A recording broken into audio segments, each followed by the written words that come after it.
This is World Cup 2025, and these are semifinals, and you don't want to miss this. Great games. First, I want to show the game between Chinese grandmaster Wei Yi, who is ninth in the world by rating, against a Russian grandmaster who is 42nd in the world, Andrey Esipenko, but both of them knocked out some really top players in this World Cup. And Wei Yi starts with the move e4. This is game one of semifinal number one. e6, d4, d5, and we have French defense with knight c3, exchange of the pawns on e4, knight d7, knight develops to f3, knight f6, exchange of the knights on f6, and the bishop goes to a diagonal on bishop d3, c5, immediately challenging white center from Esipenko. Wei Yi plays bishop e3, supporting the pawn on d4, queen c7, queen e2, and now Wei Yi can castle both sides, short or long. a6, not allowing any white pieces of this on the square b5, and Wei Yi starts immediately attacking on the queen side of the board, on the king side of the board with the move h4. Andrey doesn't pay any attention to this move and goes knight d5, and the knight goes to center of the board to a very nice square. Long castle for Chinese grandmaster, bishop d7, and now Andrey wants to go long side as well. We have king b1, which is very prophylactical and standard move in these positions, exchange of the light pieces on a square e3, f6 not allowing white knight to get to either e5 or g5 squares. We have g4. Wei Yi starts really pressing the issue on the king side of the board, and we have long castle. g5. There is no black king on this side of the board, but still Wei Yi starting his attack. Black do not pay any attention to that and play king b8, rook f1, rook goes to a nice f file. Rook opens up for Esipenko after the move bishop c8. We have exchange of the pawns on f6 and c3 supporting the pawn on d4, creating this nice triangle.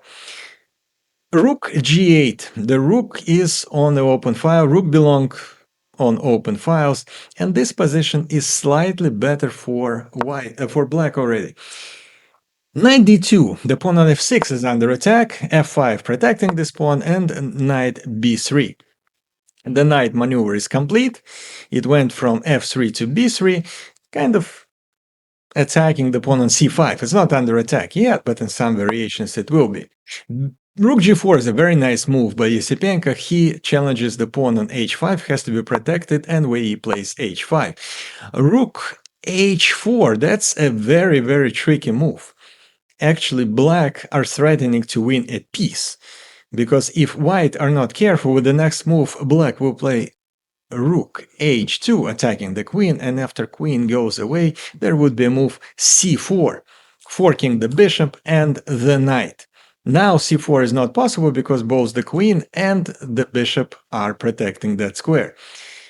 Wei Yi, of course, sees it and decides to exchange a lot of pieces on a square c5. Knight takes c5, bishop takes c5, pawn takes c5, queen takes c5, and black's position is better because the pawn on e3 is very weak, and so is the pawn on h5, and black's pieces are much more active. Rook f4, offering the exchange of the rooks, but Esipenko says no and plays rook h3, actually putting pressure on the pawn on e3 by the queen and the rook. Very nice maneuver of the rook by Wei Yi. He gets the rook on a very nice square on d4, protecting everything. Rook g8 and e4. e4, challenging the center, trying to simplify the position for black, exchange of the pawns on e4, and Esipenko takes the pawn on h5. After all this, we have a position in which black has an extra pawn. But here comes an absolutely stunning move by Wei Yi, and apparently he saw it way before it happened. Bishop takes a6. This is a move of a top grandmaster. Black cannot take the bishop on a6. They immediately lose after rook b4 check, king a7, rook d7, another sacrifice of the rook, bishop takes d7, queen b7, checkmate. So Esipenko, of course, sees it, doesn't take the bishop, and plays e5, attacking the rook. Now Wei Yi plays another masterful move. Rook d8, we have exchange of the rooks, and king a7. White cannot take the bishop on c8 because there is queen d1 checkmate. So white have to be careful, and they play another brilliant move, queen a4. And now black again have to be very, very careful. If they just start checking like rook h1, rook h2, after king b3, white is winning because the bishop is under attack. Another threat is discovery check by the queen, winning the queen by white, or some checkmate ideas. So black have to be very careful, and they are. Esipenko takes the bishop, and here, obviously, Wei Yi again saw all of this in advance. He is really a masterful calculator. He really thinks like a computer at chess and plays a rook d7, sacrificing the rook. Bishop takes d7, queen takes d7. Now white is without a rook, but black cannot escape checks, and this is a perpetual check, and black cannot escape white's queen. And thus the game ended in a draw. I thought it was an absolutely wonderful game played by Wei Yi and Esipenko as well. And both players actually played at around 98-99% accuracy here. And at the end of the game, three brilliant moves pretty much in a row by Wei Yi. And he really didn't risk anything. If black were not careful, white would win this game. But in the worst case scenario, they had a draw, and Wei Yi saw it all the way. And this was game one. The second game of the day was between two grandmasters from Uzbekistan, and one of them is Nodirbek Yakubboev, and another is Javokhir Sindarov. And both of these grandmasters are not even the best in Uzbekistan because their best player, Nodirbek Abdusadorov, actually got knocked out of this tournament.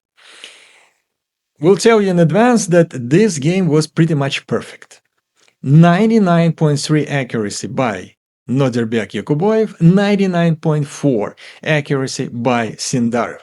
Let's take a look. d4, d5, c4, e6, knight f3, knight f6, and knight c3. We have queen's gambit declined, c6, semi-Slav defense. There is this nice triangle of pawns. Black are playing very on the one hand passively, but on the other hand, this is very, very solid. Queen d3, very unusual move in this position by Yakubboev. Not often you can see this move in these positions.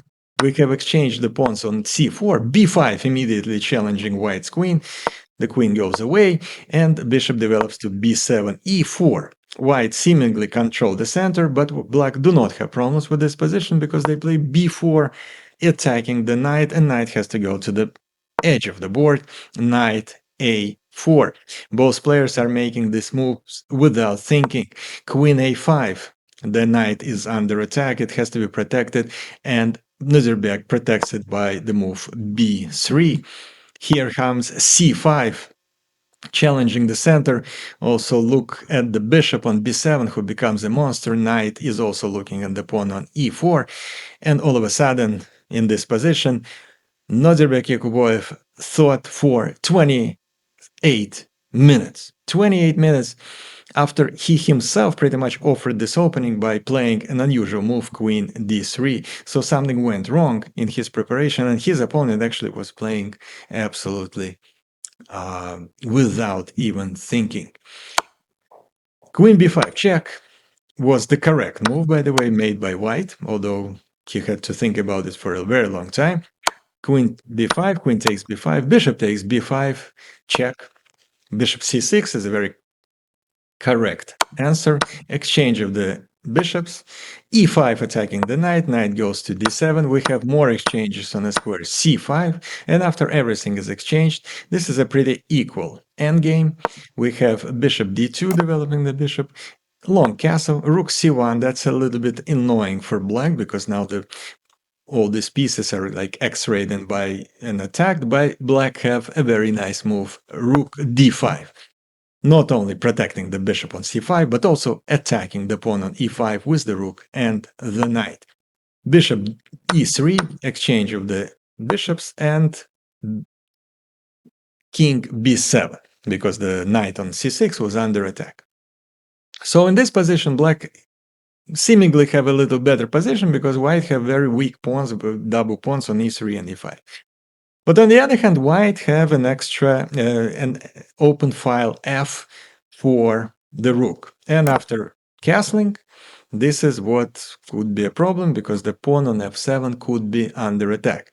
And therefore, knight takes e5 doesn't work because after knight takes e5, knight takes e5, rook takes e5, we'll have a rook takes f7 with a check, and white are actually better in that position.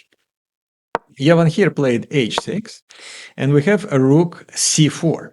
And now again, black cannot take the pawn on e5 because after exchanges on e5, both pawns on f7 and on b4 are under attack, and white would be actually better. So black have to be careful, and they are. They play a5, protecting the pawn on b4, doubling the rooks on c file, but Nodirbek, the knight is under attack, rook c8 protecting, king goes to the middle of the board at the end games, that's normal. Again, cannot take the pawn on e5 because the rook on c8 is under attack. Rook goes back to d8, king e2, rook goes back to d5. So going back and forth like a yo-yo.